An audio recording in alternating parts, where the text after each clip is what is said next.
Welcome to this episode of Harvey County Talk. As always, I'm your host, Lance Gormley. Our guest on the program today is Jason Reynolds with Reynolds Auto Detailing. How are you doing today, Jason? Doing great. It's a good day in Newton. Thank you for coming out on the program and talking with me. I know we've been trying to get this scheduled for a while now, but both of our schedules are very busy, and so we just put down a date and said, this is the date and the time. I'm going to come out as soon as the sun rises on a Saturday morning with you, Lance. That's right. We're going to get it done because we both got busy lives. It's a good day when the sun rises with Lance, so we're good. All right. I'll take that as a compliment. Thank you. But anywho, I've known you for a very long time. I've always admired you as an individual and watched you walk and grow. I mean, from literally the time that I was like 12. So I'll say this. I'm always looking for what I would consider rock stars to come on the program and talk with people and just talk about their life, and hopefully can be an inspiration to people, as well as just what you're doing now. And I saw that you had changed up from what you'd done in the past, and you're doing something different with your son, and I just think, that's amazing, and I want to support you any way I can. And in lieu of all of that, just in this instance, have you come out on the program, talk to people about your life, let them get to know you if they don't know you already, which I think a lot of people already know you because you've been in multiple circles serving over time, and just talk about your business and your newest endeavor. So just to start, as anybody knows on the program, what I do is I always like to get it like a mini bio of some kind where you just talk about where you hail from. You can talk about your family, high school, college. Just give me kind of a rundown about where Jason came from, and just tell me about yourself a little bit, Jason. Yeah, well, I grew up, so going way back, I grew up in Kansas City. So that kind of is, well, that's not my hometown, that's my upbringing. But when I was 12, my family moved to Newton, and my dad had been transferred to a job in Wichita. He was a truck driver. And from that point forward, I've lived in Newton, and Newton is my hometown. This is where I live. Harvey County is my community, and love living here. Met my wife here, have raised my son here, and like you said, we've served in a number of different capacities in this community. We just absolutely love Newton, Harvey County. This whole community has been our roots. This is where we've dug in, and as my mom said one time, you need to bloom where you're planted, and we got planted here. So we've been here for all of those years.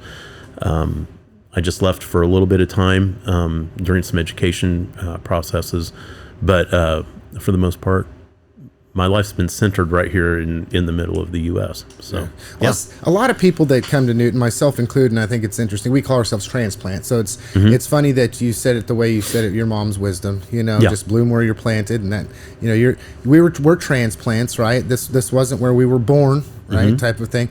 But a lot of people profess that, Jason, where they come to Newton becomes home to them, and whether they were a transplant or born here, they just keep coming back to Newton. There's something about Newton that's attractive to them. Yep. And we could talk about what things are attractive to us and why we like it, small town, whatever the case may be.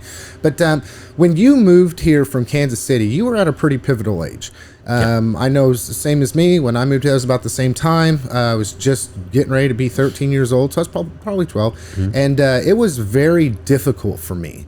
And it's funny because I came from a very, very small town of 200 people to Newton, and you came from a large city to Newton. So was there, during that time, did you struggle, or did you just find Newton as being a very welcoming community, got into school and just excelled? I absolutely remember the culture shock of moving from Kansas City to Newton, because I remember we started when we moved to Harvey County, we lived in North Newton, which train track, right? Yeah. So, but one of the things that I remember is my mom going down to the post office in North Newton, and the lady greeting her by name. We'd never met her, but it's such a small community that if we were the ones that were moving in, people had already heard we were moving to town, and a main street, like Newton has a main street where it's kind of the hub of the community. That's not a Kansas City experience at all. And so it just seemed like we became very close friends with all of the families in our neighborhood.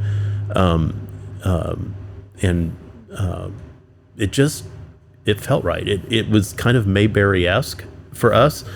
And we really enjoyed that here. I think honestly for my sister and I, growing up here, both of us here, having those kinds of tight-knit relationships were really, really healthy for us going through those teenage years when we moved to Newton. And we were, like you said, we were at that pivotal time in an adolescent life. And I have really, really fond memories of my middle school and high school years. So speaking of middle school, high school, something I always like to know, which sort of paints a picture of where you were at during that time. During your high school years, did you do any sports? Were you involved in any extracurricular activities or anything like that? Kind of, what did you do on the day-to-day when you were in middle school, high school? What were your interests? I'm not athletic, so I'm more of a nerd guy, and I didn't do that kind of stuff. But I was, I was in orchestra. I was in the Rail Airs in high school, and so music has always kind of been a thing for me. I was a worship leader in my church for quite a while, and then student council. I was on the student council. Cool. So even back then, just doing some leadership formation kind of stuff as a kid was part of that. But that was more of who I was than a sports guy. I tried out for. I was also a little tiny kid. I was 4'10" until I was like a junior in high school, and so I was a little guy. I went out for baseball. And the conversation was, "You're just too little." Oh no, So I got cut from the team because I was too little of a guy. So I guess you were fast, right? I know, like Terrence Gore, that was his thing, right, on the Royals. But anyway, so that was more of what my life looked like, and I really thrived in those environments. Very cool. College years, did you go from high school to college? I did. I went to, so I moved from Kansas City to Newton, graduate from high school at Newton High School, and then I went to Los Angeles. Wow. Right out of high school. Wow. That only lasted a year because the school, I was going for a music ministry degree, and the school that I went to canceled their music ministry program the very next year. And I really did. That's when my mom told me, you just need to come home and bloom where you're planted. And that's how far back that wisdom goes for me. And I've remembered it. And so after that program got canceled, I came back home. And I when I was in high school, I worked at Pizza Hut, was a shift leader there, and then became a manager at the Heston Pizza Hut, actually during the tornado. I was a little kid. I've seen some of the old interviews, and I'm a little punk kid. But so were you there when the tornado went through? Yeah. So you guys were, well, if I remember the story correctly, you all went to the freezer. Not all of us. For dear life. I packed that freezer full of customers because it was 5 o'clock in the evening, so it was right at the beginning of the dinner rush. I packed the freezer full of people, and then a few of the staff and I went into the bathroom and opened the door, and that tornado, it left the roof, but everything in the dining room right up to the bathrooms was gone. So, sucked it out the door and the windows. Sucked it into Gosel or somewhere, that was, out there. And that's amazing because if you look at the tornado path, and most people just that aren't aware, Heston, Kansas had a very large F5 tornado at that point in time before they changed up the Fujita scale. And it was... I'm amazing is not the right word, but it's amazing that you're alive because you were in the direct path. I mean, there's no reason why you're still here, honestly. I mean, Pizza Hut was in the direct path. All of the area around that was completely decimated. You had no basement. So, I mean, I'm gonna say it. God spared your life and those people's lives that were there because that if anybody gets a chance, read about it. You really are, for lack of a better word, lucky to be here. Yeah. Jason. Well, and interestingly, they just sent me to management school 2 weeks before that happened. And in the management training school in Kansas City, they said, okay, this is our natural disasters in Kansas are tornadoes. So you need to know about what to do in a tornado. And so I had just had that information fresh 2 weeks prior to the tornado hitting. And so I knew what to do.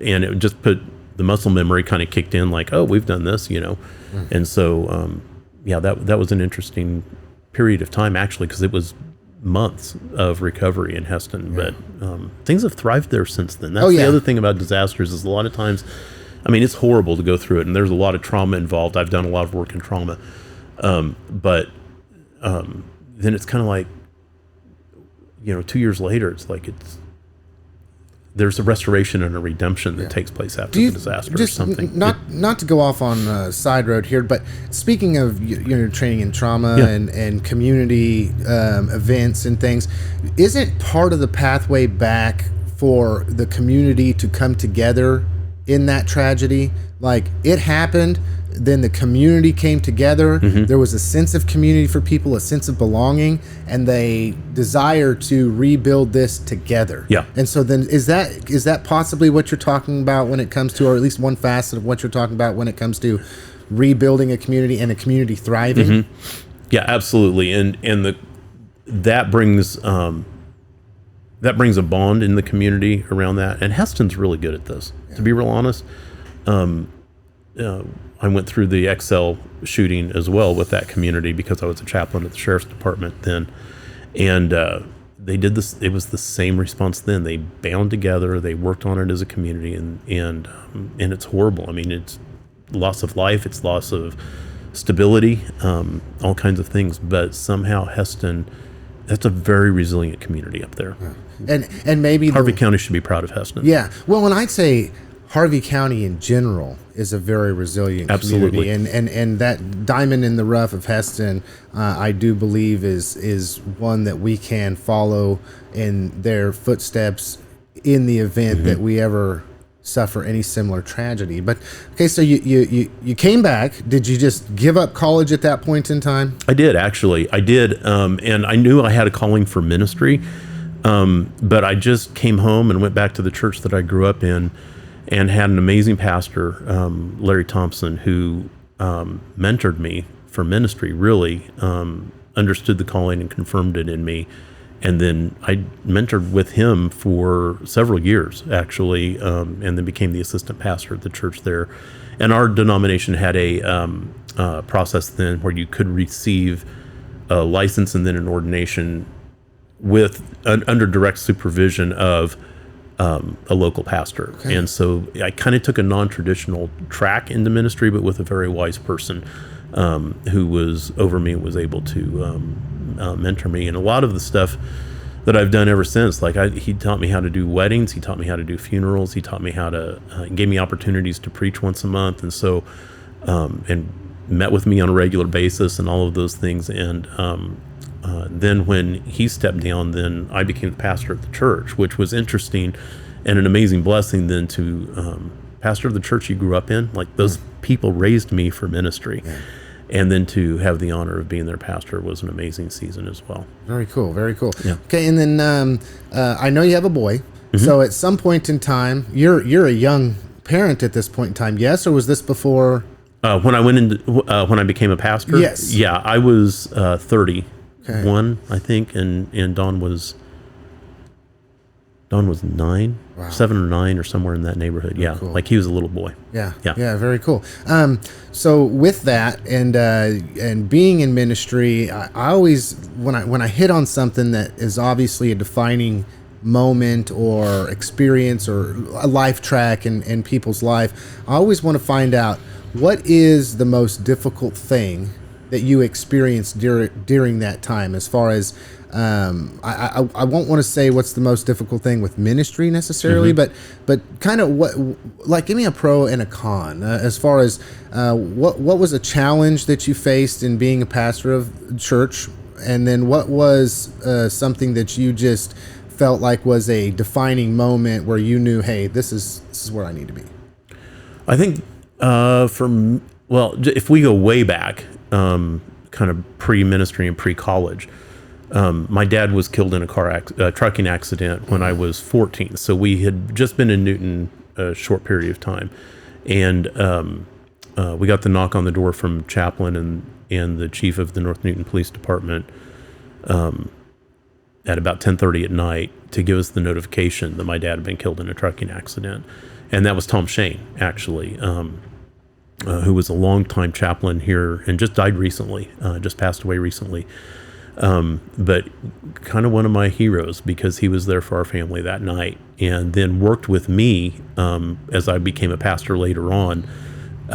Worked with me with several families, because he was also a chaplain at Wesley Medical Center and headed their chaplaincy and their CPE program down there.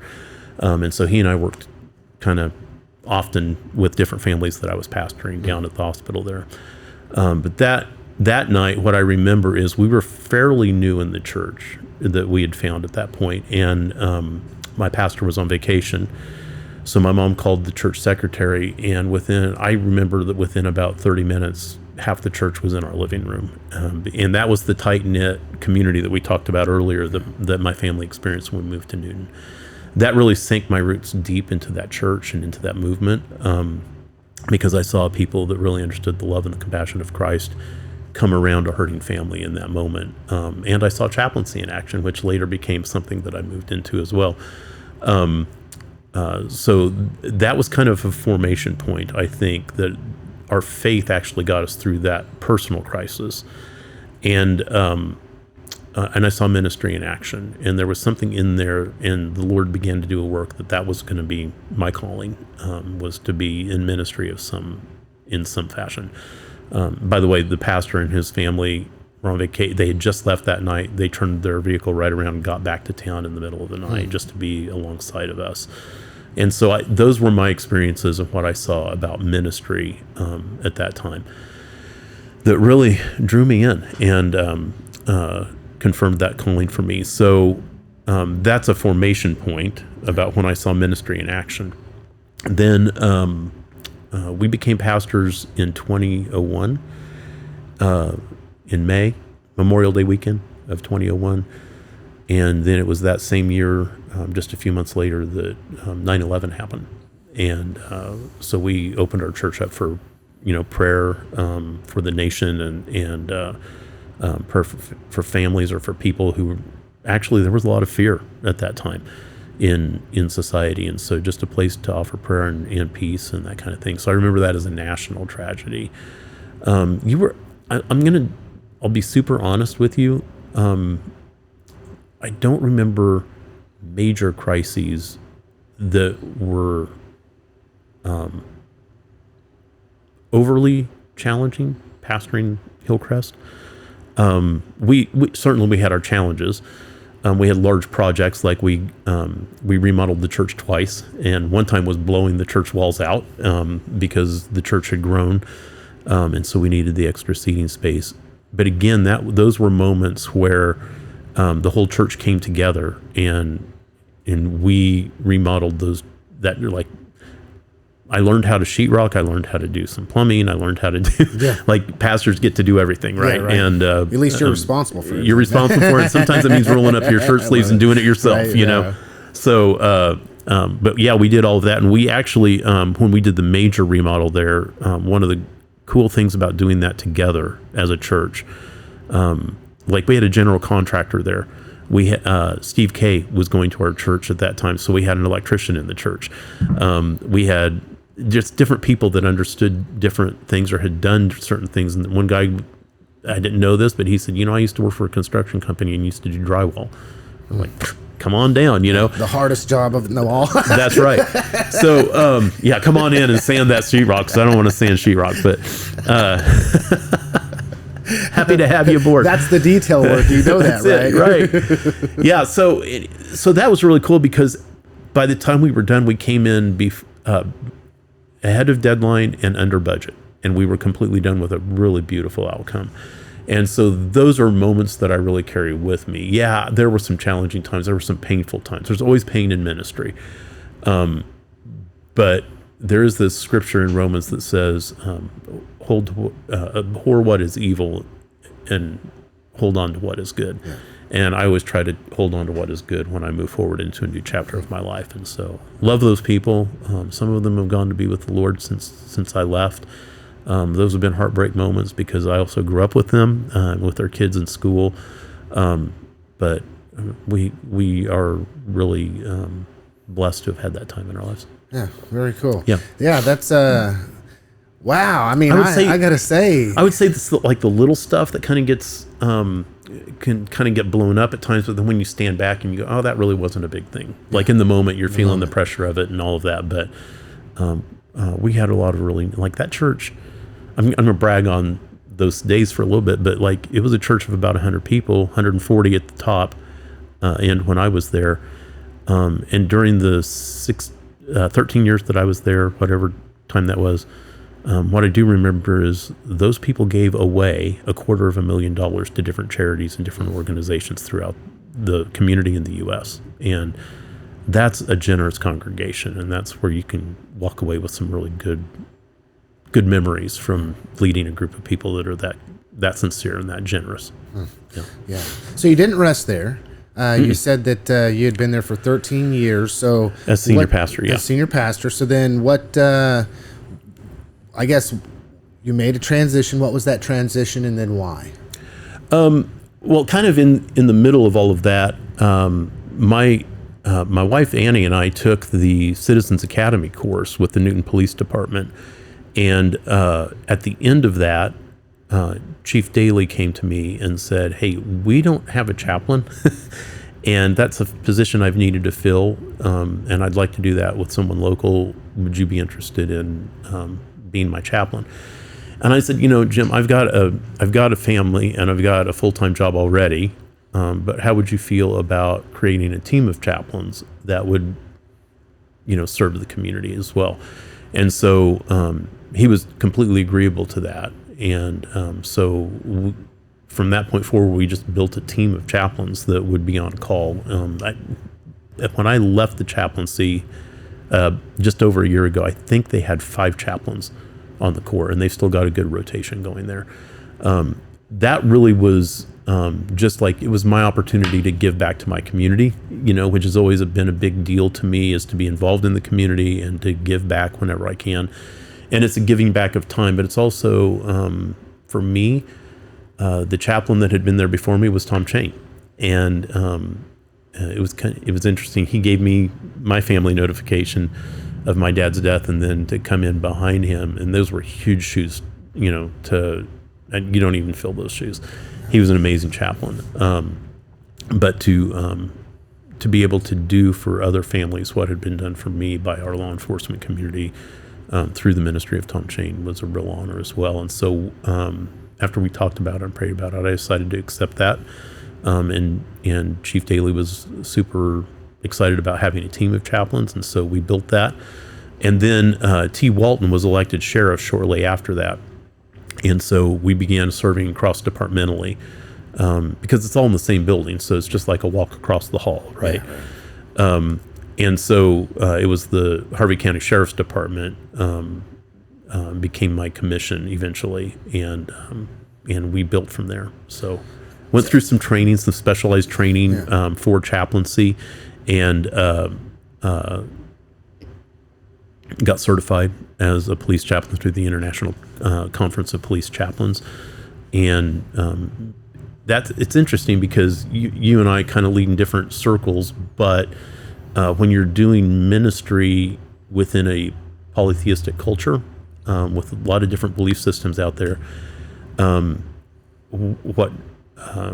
what you have to be constantly aware of is not only your own personal beliefs and the beliefs of the person that you're ministering to, so that you can serve also interdenominationally, or people that don't have a belief in God at all. Yeah. You're there for their support and their comfort, and that's it. But you have to be constantly aware of the Establishment Clause in the Constitution of the United States, that we're not allowed to establish a religion over a community, and we have to serve well for every religious group that's out there. So I even have a friend here in Harvey County. I've been so blessed. When I got my degree in theology, when I finished that up, he actually was one of my interviews for one of my papers.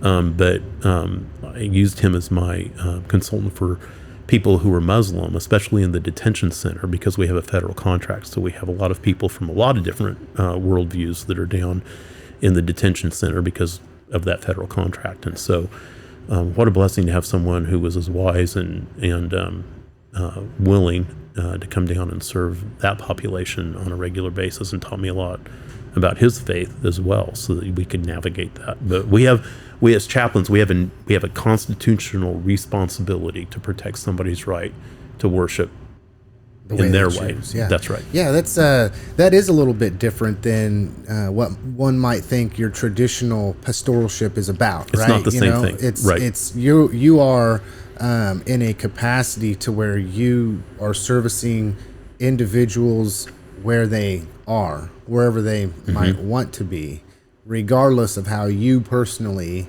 believe or feel. So that's to me, that would just be challenging, and not in a negative way, but to be the individual that's responsible to ensure that you have at least a grounded knowledge in any faith that someone might have, and then the responsibility to ensure that they are able to practice their faith the way they choose, or the way it's designed to be done within the confinements of their own religion. Well, and then you find out that there are other people in other belief systems too that feel the same way, and that they really understand that their presence here on this earth is about having a relationship, which I wish there was more of that.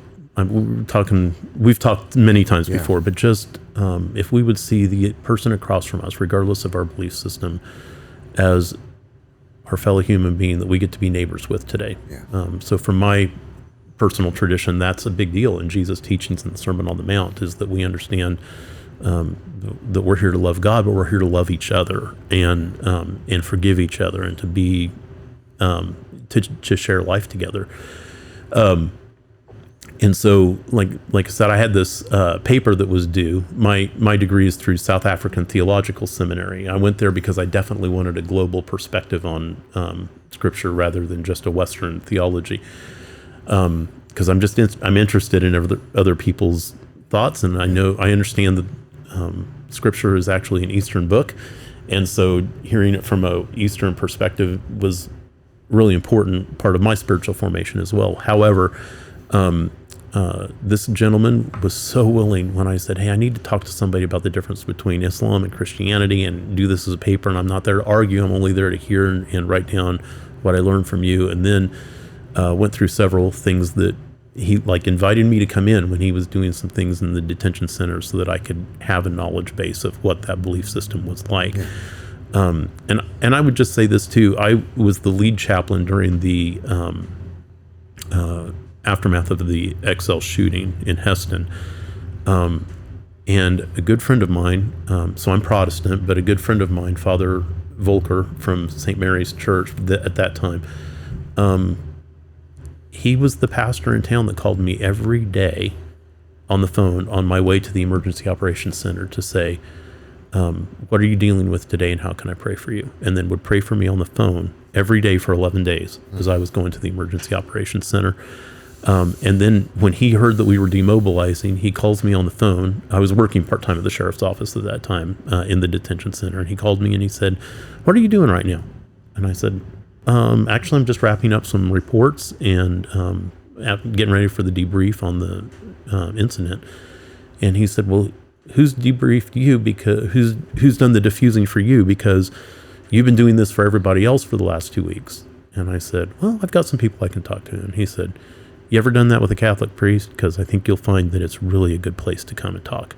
Why don't you just walk across the street here and I've had 2 cancellations today. I've got 2 hours. Let's sit down and chat. So we actually, when we did the coin presentations for all of the responders, we included him in that because he was such a support to the response up there, not directly as a chaplain, but because just as a support. Yeah. Well, he understood that Harvey County was his parish, and he needed to care for everybody here, and I just really appreciated that about that man. He became a good friend. Yeah, and for those that aren't listening, there was an incident at a manufacturing company in Heston, Kansas, XL Industries, where an employee left, came back to work, and then began shooting at everyone in the facility.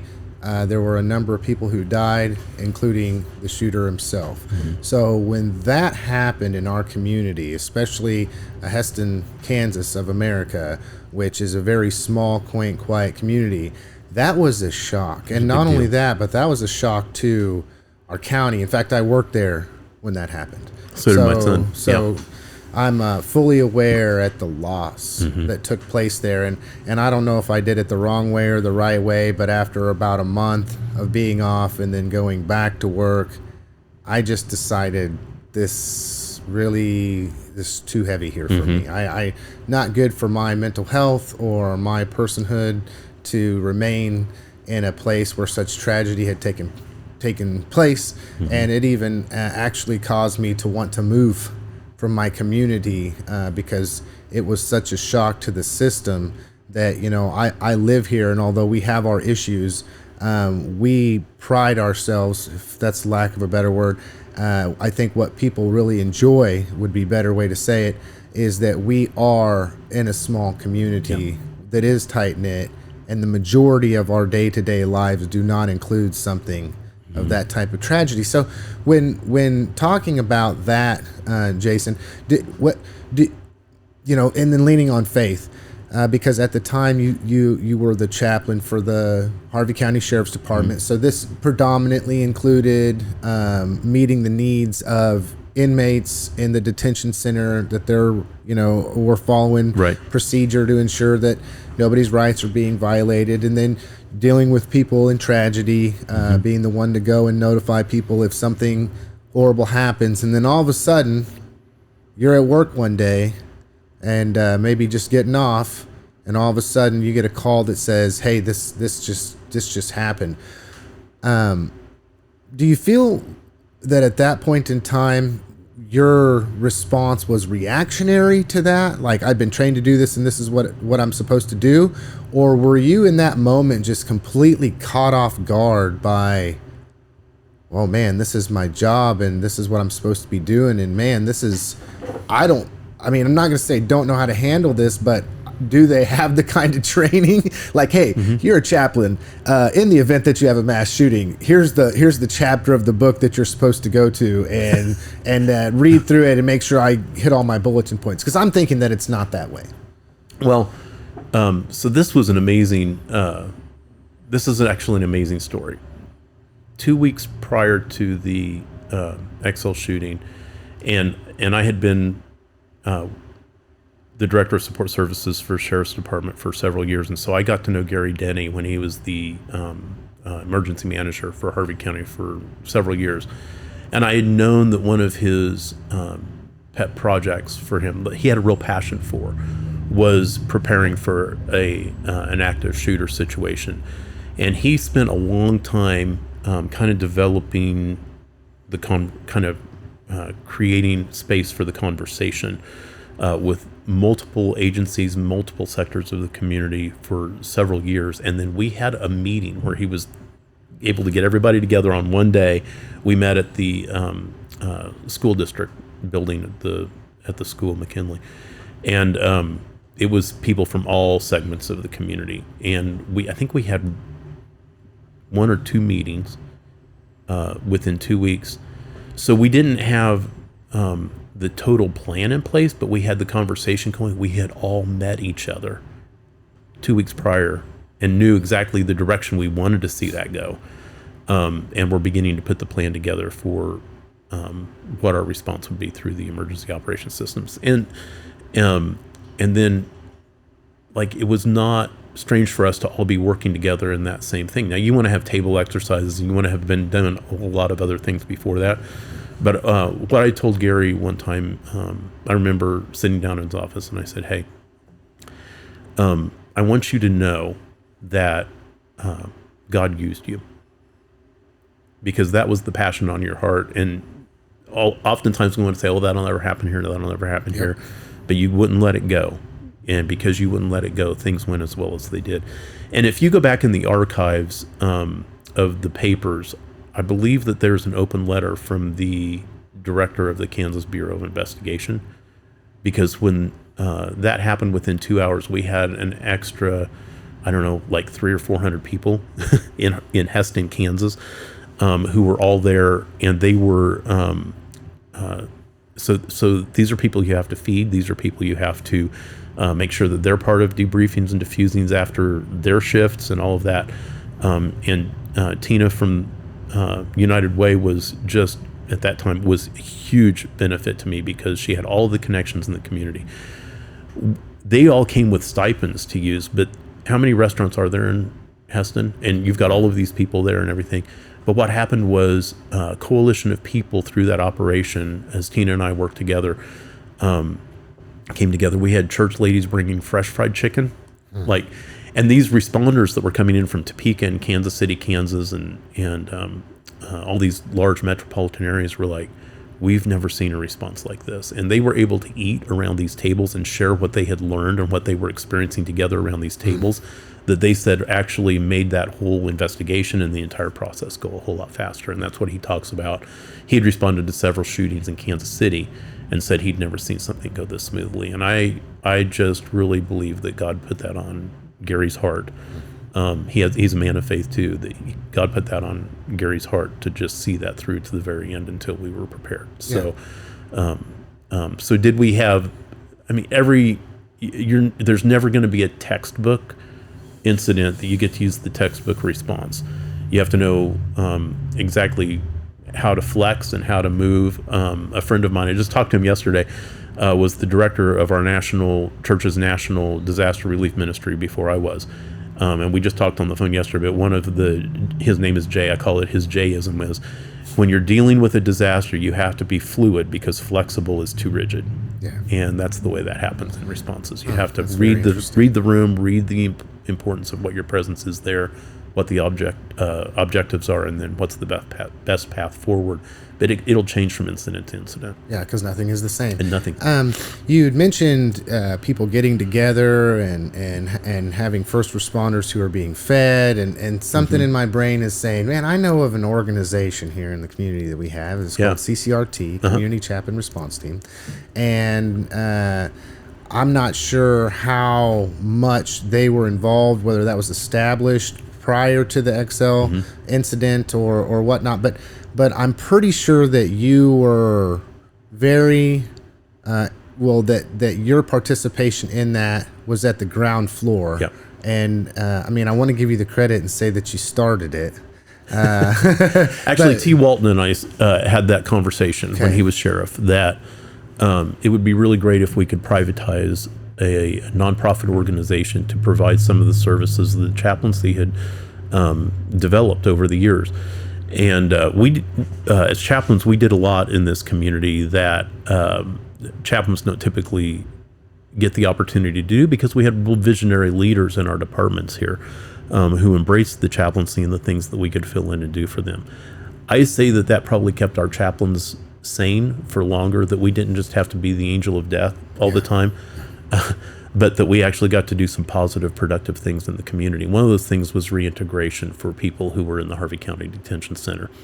And I just heard Steve Owens say this the other day in a meeting, that 97% of people who are incarcerated are going to get out and going to live and serve and work and have families in our communities. And so the communities need to come around them and support them so they can do that in the most healthy way. And Sheriff Walton would always say, the people that live in the jail, that I didn't call them inmates or detainees. I always made sure that our volunteers called them people who reside at the Harvey County Detention Center, because these are not necessarily, but because there's a human factor that we live in a society that wants to put people in categories, but not really get to know who the person is. And we need to understand that wherever we're at, and I didn't meet any people that I would say were inherently evil in detention. I met people who made bad decisions in desperate circumstances, or in bad moments with their mental health or family situations or whatever. But if you can build a relationship with someone when they're incarcerated, that is healthy and good and supportive, then when they leave, and especially in county detention, you leave pretty much with nothing. And if you've been there for a long time, things have happened, like your landlord has cleaned out your house and you've lost your job and you've lost your ID and all of those things. And so if we can build a system that supports healthy growth for people when they're released, then our community is a healthier place for everybody to live, including them and their families. And so I've got a real passion about that, that everyone have every opportunity they can to succeed, no matter, because in my faith tradition, the past doesn't define you. There's always a path forward to redemption, and I have a real radical view of what redemption looks like. And so we began building services like that. We did go through a season here in Harvey County where our suicide rates were off the charts, as were being reported in the paper. And so we developed a suicide prevention strategy. So we were doing that more on the prevention side of things rather than the intervention or the aftermath. So hopefully building a healthier community that would support people who were dealing with depression and anxiety and struggling, right? Educating the community about what signs and symptoms are that they should be watching for in their friends and neighbors, and have some pretty cool memories of some interventions that happened that were really good. And so we got to do really productive things like that in the community: reintegration, suicide prevention, alcohol and drug abuse prevention, those kinds of things. And so the chaplaincy really grew beyond just giving death notifications and being support in somebody's trauma to doing something really positive for the community. So we wanted to privatize that into a nonprofit. And so it was me and Annie, my wife, Rowena Schrader, Marlene Beeson, and T. Walton. I'm forgetting someone in there. But there were a group of us, and we began doing that. One of the really cool things we did was T realized that we had cremains of people that had not been claimed and were property of the county, which just galled him and I both. That's kind of how but that's how the legislation is, like that's how the policy is written. But these were, again, people's family members, people's loved ones, and oftentimes weren't claimed because of financial issues within the families that couldn't afford. There was no plan for a funeral, or these were people who had burned so many bridges in their families that they or had no family left. And so we built a monument out at, we got a grant as a coalition, and we built a monument out on the Osage Trail. When certain times of the year, then we had a cycle where we would do a memorial service for those people that were always very moving. And we would invite friends, like we'd make sure that people knew, that we were doing that.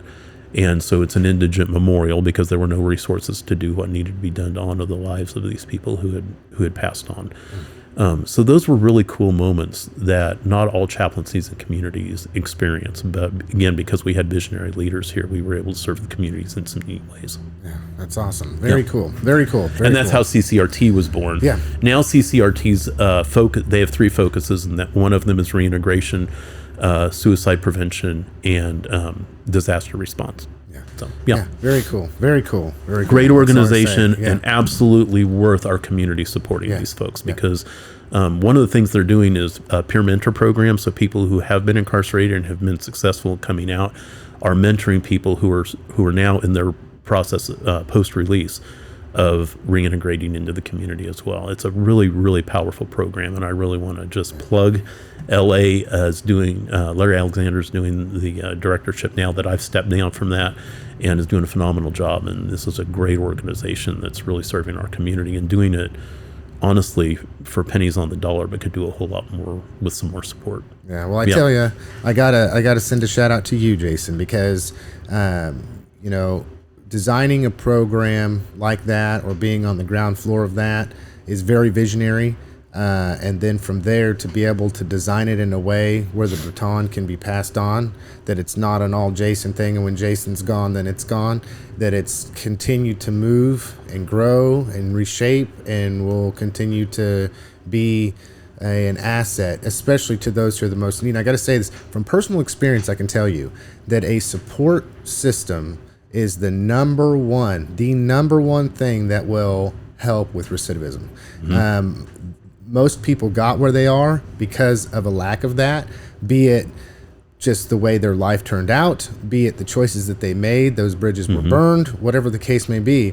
So if there is an organization that wants to help with a security of sorts in which those people can reintegrate with systems in place to have the type of support needed, then the thing that really makes that off the charts is if a community comes behind that, and we are a community that wants to see people grow and change. So another thing that I think is so I'm interested now. You had mentioned that you did that then. Okay. So then, at what point did you deviate from that? You felt maybe God was calling you in a different direction, and then is that when you started Reynolds Detailing, or was there a like? I'm interested to when I saw your business come out, I thought, yeah, it's a great person. I know who you are. I want to support your business. I want to do whatever I can to help people know that you're around, what you're doing, etc. But I'm still interested, and I was going to ask this question. You go from being a chaplain to then having your own business, and they're not, I mean, you are serving people, right? But it seems to me like where was the change in which no longer were you wanting to serve in that capacity, or you felt that you were supposed to serve in that capacity, to moving on to serving people in a different way? Yeah, that's a really interesting story. I think every leader comes up to a point in their life where they realize, and here's I think God changes callings. I think there are seasons, and as long as you're willing to serve in whatever He's got right in front of you, then He'll bless that, no matter what it is. So it's not about title. It's not about anything other than, am I going to be faithful to what's right in front of me in the moment? So I'll kind of pre-qualify the story I'm about to tell with that.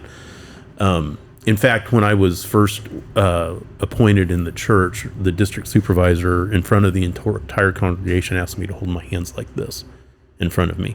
So I did. And he said, as long as you will hold your hands open like this before God, He will always put something good for you to accomplish in your life for Him. The minute you do this, because the Lord says if you hold tightly to your life, you'll lose it. There's nothing God can put in your hands. So always hold your ministry or whatever He's called you to with open hands, and He will put whatever He needs to or wants to in your hands for the moment. So I've always tried to hold my life open-handedly ever since then. And so that's been that was 30 years ago. So you can tell that was a moment that was pretty indelible for me. That said, while I was doing all of this stuff, eventually what I found was that God kept opening more doors for me for chaplaincy in community life rather than just pastoring within a church life. And actually at Hillcrest, for a church our size, we had a pretty wide footprint in the community because community's always been a value to me. But then I was working part-time for the sheriff's office. I was pastoring the church. And then our national church office called me one day and told me that there was a position I wasn't looking for. It was a call out of the blue. They endorsed me, and that was it. But they called and asked me if I would be willing to pray about accepting an appointment to be the director of their National Chaplain Corps, which at that time was about 187 chaplains, military and non-military and disaster relief chaplains throughout the U.S. And would I be willing to come in and direct the department and lead the department toward whatever the future held for Foursquare Chaplains International. So after a couple of weeks, and Annie and I had already felt like God was moving us into a transitionary time. We just hadn't shared that with anybody. And then just a few months later, I got that phone call. It was a shock. It was out of the blue. I didn't even know they knew who I was. And so I knew that they had to have prayed about that before they asked. And so I accepted that role in 2013. That's when I stepped down from pastoring as a senior pastor at our church. Because the church here, that was a national role. And so the church here deserved to have a pastor locally to continue to lead them. So I needed to keep my hands open-handed and understand that it was my time to pass that baton on to someone else and to move into what God had for me next. So I stayed on the chaplaincy here. I continued to direct the chaplain response team. And now I was the national director of Foursquare Chaplains International and Foursquare Disaster Relief. And then that was a job that I held for 10 years. what eventually happened, because so we had COVID during that time, which was a national disaster. We had and during COVID, that doesn't stop the hurricanes and the wildfires and the earthquakes from happening. So we were doing all of that. And then as the director, then you're also on several denominational boards and task forces and that kind of thing, dealing with discipleship and everything. You've also got relationships with all your district supervisors, because when you're responding to a community tragedy, you're also doing it in tandem with that regional leader. I was gone from home 2 to 3 weeks out of the month on that job. I had a wonderful experience doing that. Then they decided that there were certain roles within the movement that dealt with trauma on a regular basis that needed a break. So every 5 years we were supposed to get a 3-month sabbatical. So I got a sabbatical in 2022. I'm trying to remember where we're at now. 2022, and during that time I engaged with a life coach. And that life coach helped me define what my personal values were. So my values, not my values as a leader, not my values as a pastor, not my values as a church planter. Like it didn't have to do with corporate values. It had to do with who I am, and really helped me redefine who I had been formed into, and to be able to articulate that in certain ways. All of that trauma and stress over time, I began having the same responses that I would tell firefighters and police officers to be aware of in their lives. Yeah. And realized that I wasn't dealing with the prolonged exposure to trauma. Helping everybody else. In a real healthy way. But theirs to help you. Yeah, right. And I had some things I needed to get right in my life so that I could continue to thrive again. Even went to a coffee shop in town one time, and the owner of the coffee shop said, "Hey, didn't you used to live here?" And I was like, I still live here. And she said, "But you used to be one of our chaplains, right?"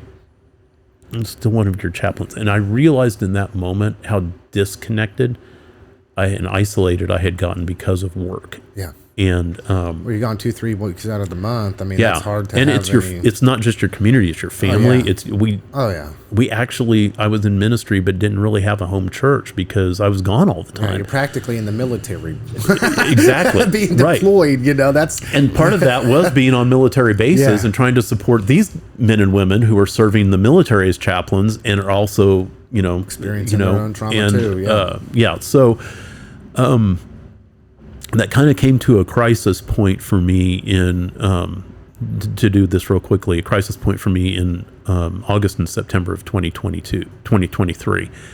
And to the point that I had to have a conversation with my supervisor to say, I think I'm in a place where I'm at a fork in the road. Yeah. And so that I'd had the sabbatical a year before that. And then almost exactly 1 year later kind of hit this point. That said, 3 things happened that really helped me understand that it was time to transition and come back home and get my roots dug in deep again, right? Bloom where you're planted. And if your roots aren't deep, you're not blooming. So 3 things happened. First of all, my wife had asked me if I would consider laying down ministry for a season, just to be human again, instead of trying to fly all over the world and save everybody from the disasters. Then my son sat me down the next night, didn't sit me down. We were having tea on his patio. And he said, "Hey, Dad, have you ever, and you know what I'd really like is if you would just stop for a while. Just stop." And on my way home from his house, it was like, that spirit inside of you just says, "Hey, remember those personal values you wrote out a year ago?" What was the second one? Oh, family. I will love and lead my family before any other entity on the face of the earth. And they're asking me to step down, and I need to love them enough and understand they love me enough that I need to listen to their wisdom.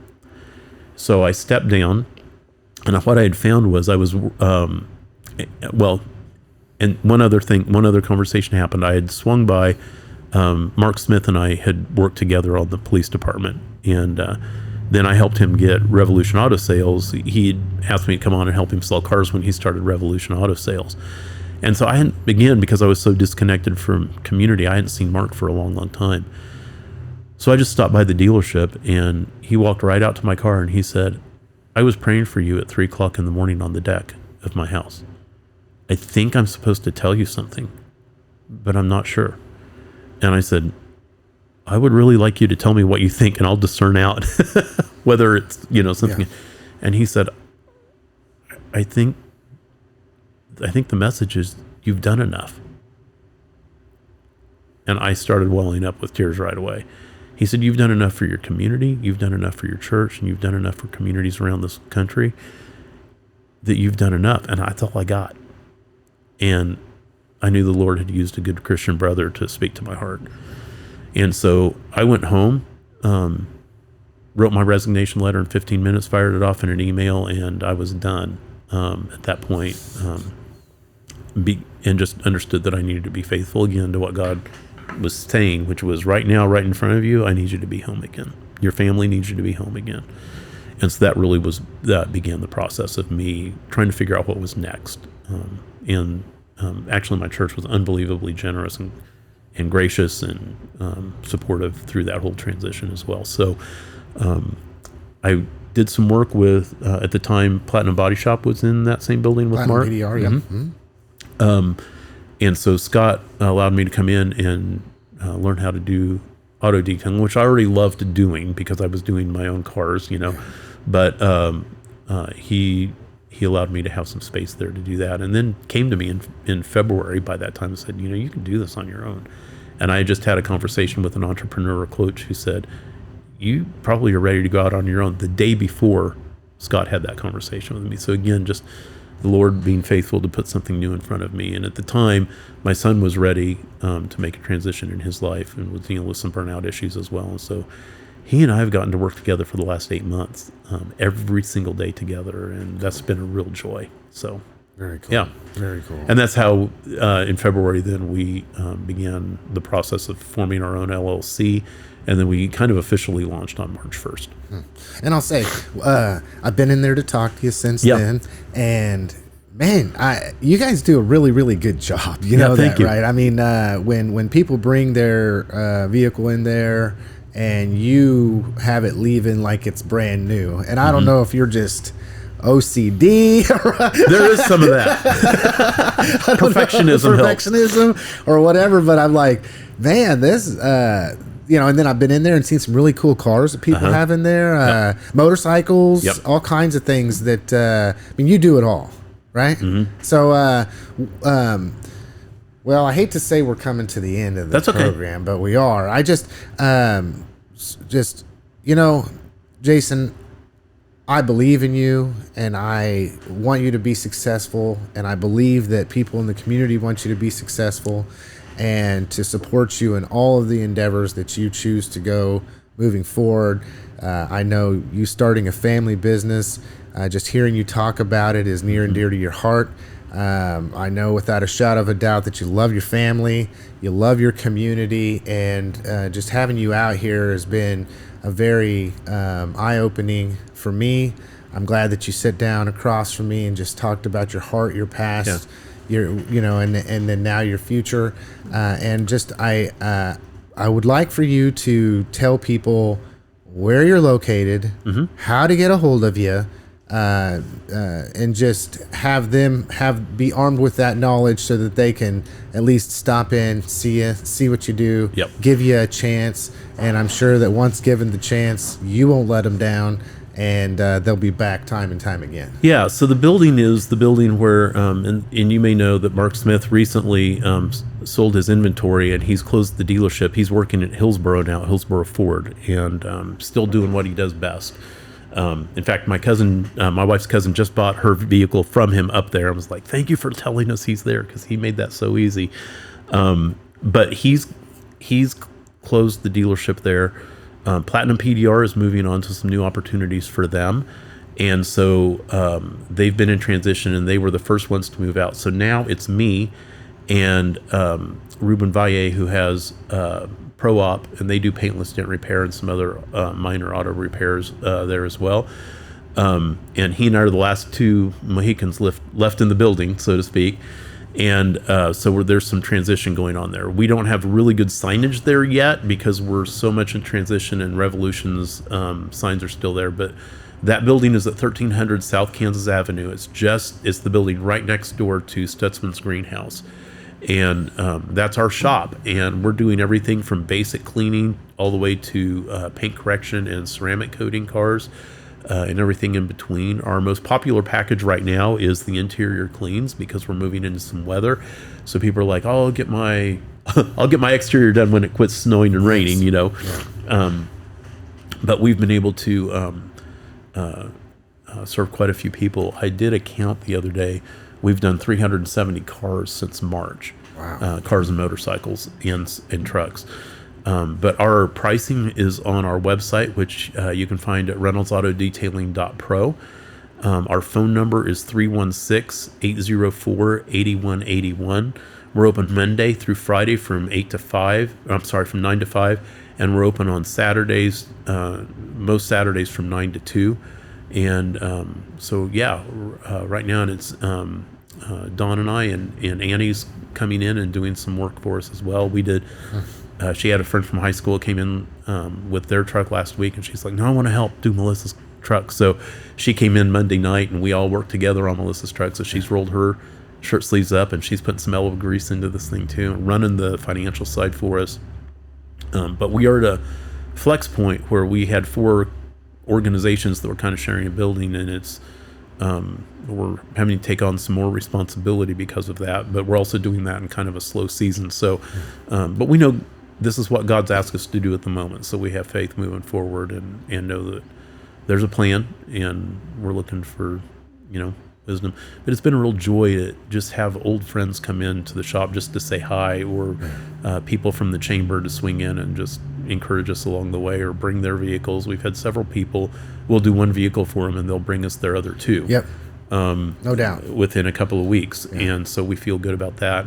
We did a farm truck the other day for a rancher, and his wife came in and said, "I don't know what kind of magic you guys have in those tool bags, but that's amazing." Yes. And those are the things that really encourage and kind of keep you going forward, because you realize you're blessing people in the service that you're still providing to them. I've seen it. I'm a social media guy. I follow you guys, Reynolds Auto Detailing right there on Facebook and Instagram. You guys always have something that you're showing before and after pictures. Yep. And I think, man, I know that that's real because I've been in there and seen the stuff that you guys are able to accomplish. One of these days, I'm going to make you come in there to have you do my car, and then that'll be a real testimony. Yeah, because my car is not. I wash it once, maybe twice a year. I mean, right. Not that bad, but yeah. Once again, I think if people are aware that you're there, they know what you're doing, that this community will support you 100% hands down, and I'm very excited about the future of what you're doing and to watch you grow and prosper with this, with your heart's desire and serving the community and serving people in this way. So since we are towards the end of the program, the one thing that I like to do is always give the guests the last word. So you have an opportunity to speak directly to the hearts and the minds of anybody listening. You can say whatever you want to say. What do you got for us, Jason? So just thinking about the business and moving forward, where we're at right now is we've had a lot of people ask us, are you mobile? But what we've found is that some of the heavier duty work is better done in a fixed shop, fixed location, because you're limited on what you can take when you're mobile. And sometimes it's weather permitting. When we're doing ceramic coating, that has to be in an enclosed, climate controlled environment. Those ceramic coats, by the way, are warranted for 5 years. So it is an investment on the front end, but you're really protecting your car for quite a while. It includes all the paint correction, all of the full detail, everything, plus the ceramic coat on the top. So we really see an advantage actually to staying in a fixed location where we can do some of the heavier duty detailing that needs to be done, especially in a rural community like ours, where we have a lot of dirt roads out there in the county.